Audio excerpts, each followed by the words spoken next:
Okay, so now we want to model some sort of situation where in addition to the substance diffusing, there's also a velocity field that's carrying it along. So let's say like this is a river, like here, for example, and we drop some, quantity of substance, let's say food coloring, across the line here.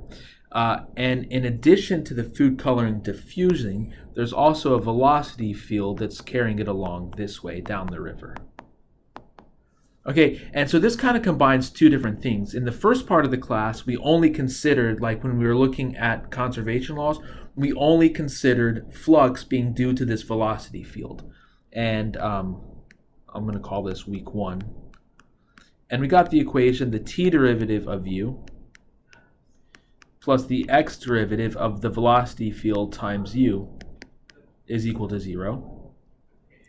Okay, and now this week, I'm going to call it now, with the diffusion equation, okay, we have a substance that's diffusing.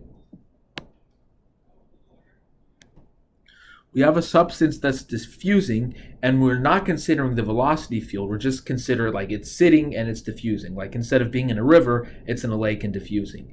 And we have the t derivative of u minus the x derivative of the flux is equal to 0. Okay, so now we're going to combine these two together, and what we're going to get is the following. So we're going to begin still with this equation here. We're going to begin with that equation, but now we're going to consider flux a little more generally. So what is the flux? So there's going to be two sources of flux.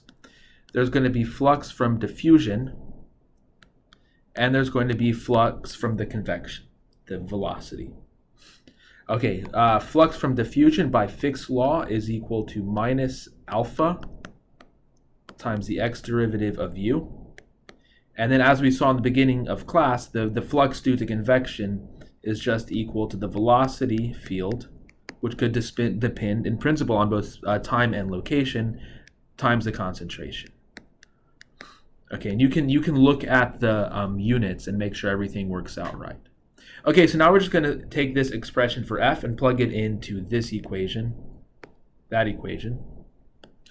And so we have the t derivative of u minus the x derivative of minus alpha of x, the x derivative of u, plus v of xt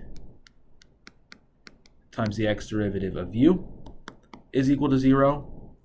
Or we could write this as I could move this to the right hand, to the other side of the equal sign, and this is going to be equal to the x derivative times alpha of x, the x derivative of u, minus the x derivative of v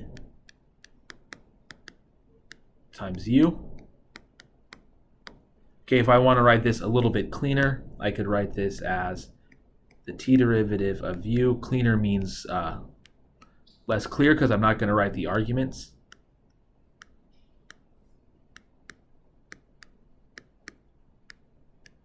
Okay, and if we assume the following, if we assume that alpha and v are constant, then what we have is the following: the t derivative of u is equal to is equal to alpha times the double x derivative of u minus v times the x derivative of u. Okay, and there we have it. In the next video, we're going to solve that equation.